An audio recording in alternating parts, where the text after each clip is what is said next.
Je sais ce que je veux faire dans la vie. Artiste de Landort. Oui, j'ai rencontré Evalan. C'est beau. Il marche dans les chemins et puis il voit une fleur, il ramasse la fleur. Après il voit une deuxième fleur, il ramasse la deuxième fleur. Et puis il ramasse plein de fleurs partout sur les chemins, comme ça. Et puis, il les pose à un endroit. Et ça fait une tache jaune dans l'herbe verte tout autour. Et c'est une œuvre. Il fait du land art.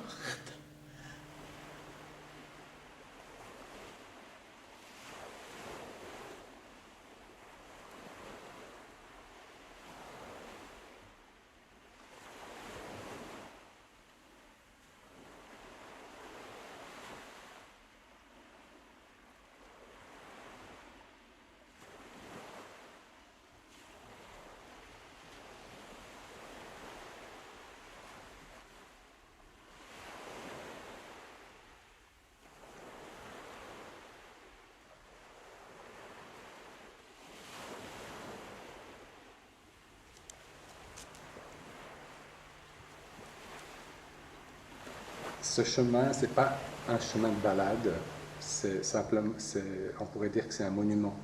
C'est comme si, en rentrant dans ce chemin, on entre dans une maison qui mesure 2000 km de long et 2-3 mètres de large. Donc, on se sent habiter ce chemin assez vite.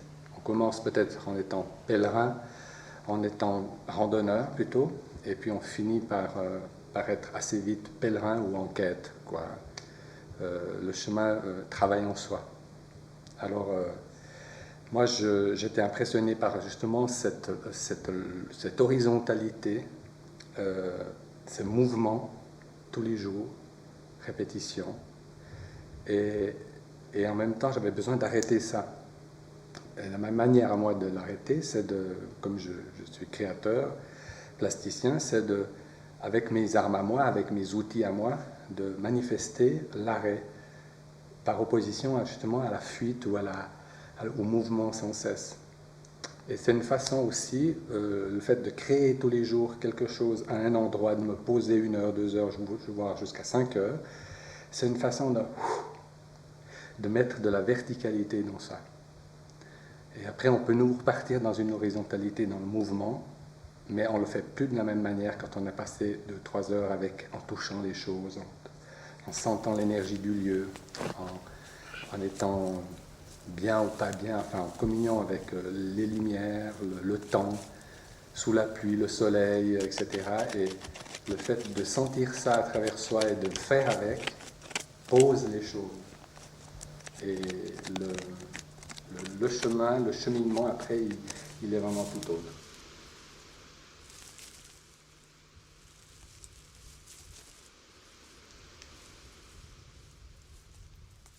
Bon, sur ce chemin, hein, on est tout le temps en mouvement, et tout à coup, ça peut être une lumière, ça peut être un arbre, ça peut être le contact avec la matière en s'asseyant et on sent que la terre est humide ou sèche, ou tout à coup on peut être pris par une faille dans la terre, et dans cette faille, c'est la faille qui nous appelle et qui nous invite à pénétrer avec des éléments de la nature. Donc c'est la structure même de la nature, la lumière. Ça peut être tout à coup, sur une longue journée de soleil, un arbre qui nous accueille par son ombre, et puis peut-être à cet endroit-là, on a envie de s'y arrêter plus particulièrement. Ah, il y a des chardons, ouais. Je sais peut-être j'en ai assez, mais c'est des glands. Les glands verts qu'on trouve directement. Et puis, tout à coup, il y a l'intérêt, il y a l'œil qui cherche, et on tombe sur des éléments qui sont intéressants, la forme des choses. Et souvent, c'est la multiplicité de certains éléments qui fait que on imagine déjà qu'on va pouvoir dessiner avec, je ne sais pas, par exemple, des glands ou des feuilles de même couleur ou un dégradé de couleur. Et ça, inconsciemment, pour finir, on est attiré par ces choses multiples qu'on pourra arranger et puis organiser. Souvent, je préférais, ça c'est aussi, ça fait partie du jeu, une certaine authenticité, quoi, essayer d'être avec la plante qu'on est en train de prendre. Je préfère passer un peu plus de temps et puis de voir comment je peux la prendre pour moins me piquer et ne pas forcément le faire avec une lame, quoi. Alors là, je trouve la technique, ça fait partie de mon expérience, en passant le doigt le long de la tige, toutes les épines se couchent. Ça pique un tout petit peu au début et puis ça finit par céder.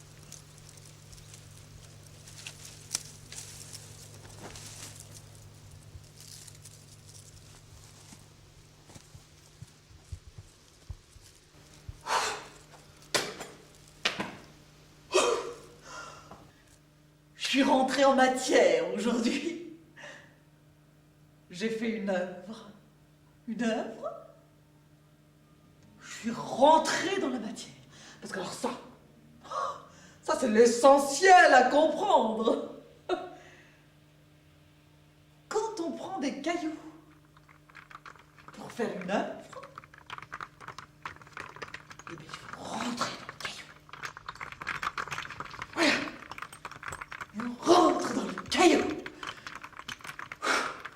Et le caillou, comme il est sympa, il vous donne une idée. Et du coup, une fois qu'on rentre dans le caillou, il vous donne une idée. Et l'idée, vous la faites avec des cailloux. Et on reprend un caillou et on rencontre dans le deuxième caillou. Bon, alors il y a des jours, je choisis des trucs plus faciles. Je rentre dans la fleur.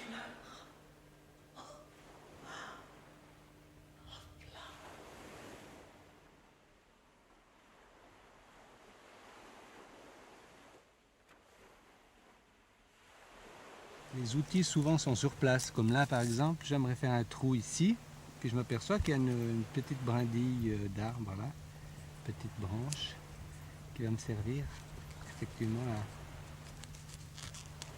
à faire ce que je veux. Ça pousse un peu à observer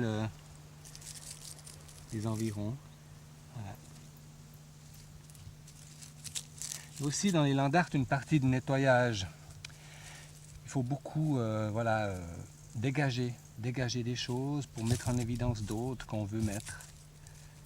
En dégageant, des fois on fait des découvertes, comme ce petit truc là, c'est marrant. On va le garder, on verra.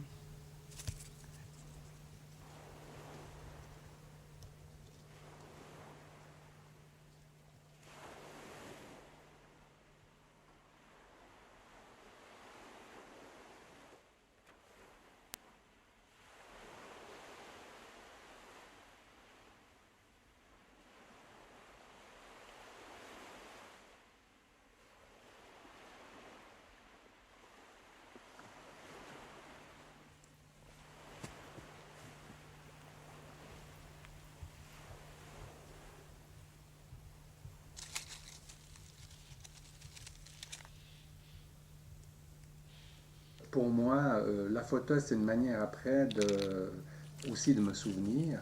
Et le souvenir du voyage, maintenant, pour moi, il reste beaucoup plus dans la réalisation de ces œuvres et aussi de la mémoire qui est restée gravée dans les photos. Et puis aussi, c'est un moyen de communiquer aussi aux autres, d'abord à ma famille, et puis de le montrer et de faire partager ces rendez-vous-là avec d'autres personnes. Mais en le faisant, il y a aussi un petit dilemme. C'est vrai qu'en le photographiant, on ne le rend pas forcément éphémère. On veut garder quelque chose, mais c'est le paradoxe de l'homme, effectivement. Donc que l'œuvre elle-même disparaisse très vite ou à plus ou moins longue échéance, pour moi, ça ne me pose pas du tout un problème. Elles sont toutes éphémères. Les photos le sont, on va dire, un peu moins. Et peut-être dans un autre stade, peut-être un autre chemin, je pourrais le faire en réalisant ces choses-là, ces rendez-vous, sans les photographier, ça serait peut-être un autre stade, mais j'en suis pas là encore.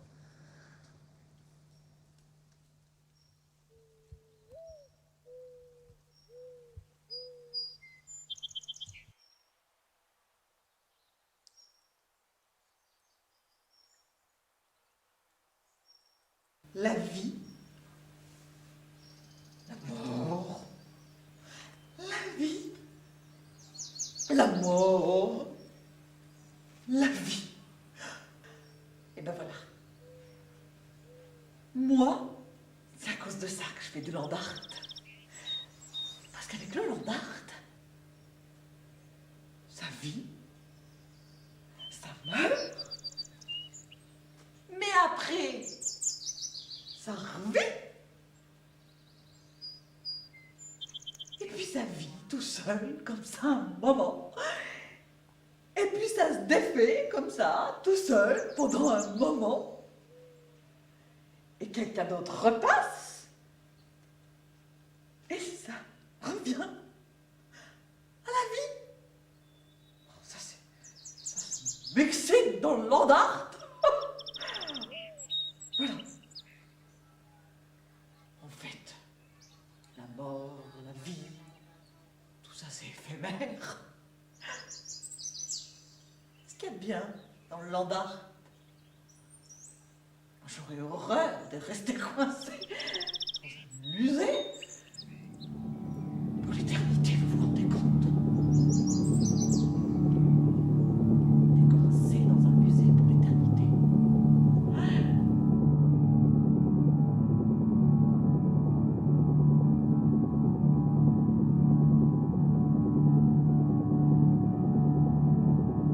De la Suisse à la France, c'était un moment assez confus où toutes sortes de choses se passaient dans moi, du chaos comme ça. Hein.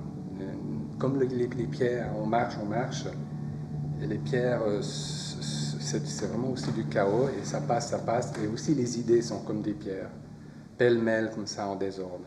Et puis au début c'est très difficile parce que je me disais si c'est ça le chemin, moi j'arrête tout de suite parce qu'il n'y a pas tellement d'intérêt, quoi. Et finalement, un jour, il y a eu un rendez-vous assez magique, dans le sens où un pèlerin, une pèlerine, Sylvie, m'a dit un jour que je venais d'imaginer une panthère qui me suivait. Et j'avais presque vu en filigrane dans les talus. Et puis ça m'a énervé, je me suis arrêté, je dis ben, mince alors, pour finir je vais voir des girafes, des éléphants, des choses comme ça. Puis je m'attendais à quelque chose de plus élevé ou de plus spirituel de ce voyage. Et puis le soir venu, je rencontre cette femme qui me dit, moi j'ai failli ne pas partir à cause de la bête. Je dis, c'est quoi cette bête? Mais cette panthère qui a été lâchée par le zoo de je ne sais plus où. Et il y avait une pancarte au début de la forêt qui nous disait qu'il ne fallait pas la traverser. Puis alors là, j'ai eu des frissons, j'ai dit, ouh là, il y a quelque chose qui se passe. Alors. Donc je sentais que dans ce chaos, il y avait quelque chose d'assez fort qui commençait à se manifester. Et après, c'était tout le temps des rencontres comme ça, des synchronicités qui font qu'on croit de plus en plus à ce qu'il se passe quelque chose en nous de très profond, quoi, quand on fait ce chemin et qu'on marche tous les jours. Et puis les land arts se sont mieux passés jusqu'à Saint-Jean-Pied-de-Port, donc avant de passer en Espagne. Et c'est après, quand j'étais en Espagne, que j'ai mieux compris ce que j'avais fait en France.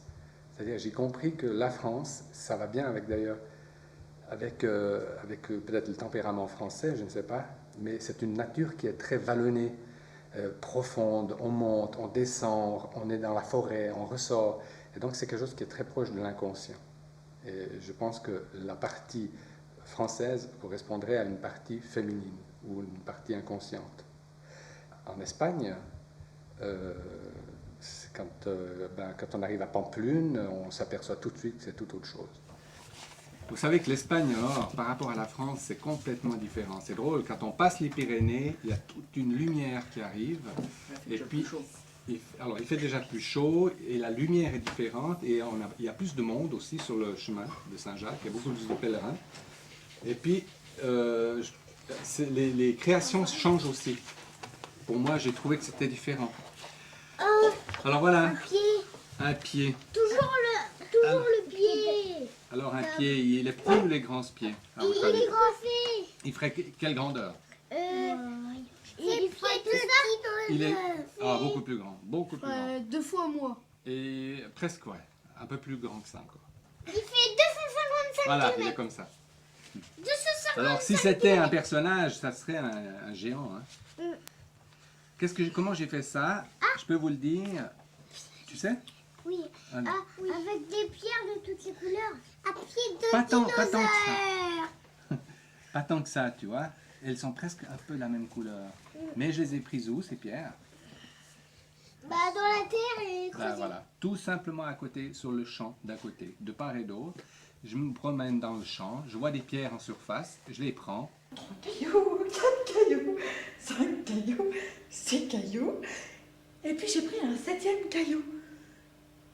Et alors, je l'ai mis en équilibre au-dessus des autres cailloux. Après, je creuse la forme du pied. Et puis après, je les mets dedans, comme de la mosaïque. C'est une forme de mosaïque. D'ailleurs, je pense que ce pied-là doit encore exister en ce moment. C'est un jeu. Hein? On joue. Mais vous faites ça aussi, non? Vous jouez aussi. c'est pas nous. Vous jouez pas avec la nature, avec les herbes, avec la terre, avec les doigts. Mais oui, ça vous fait. Oui. Hein? Ah non, Vous faites du land art, vous aussi. non, ça fait les mains sales. Moi, Mais vous aimez avoir les mains sales un peu. oui, moi j'aime bien. Toi, t'aimes bien. Ah ouais.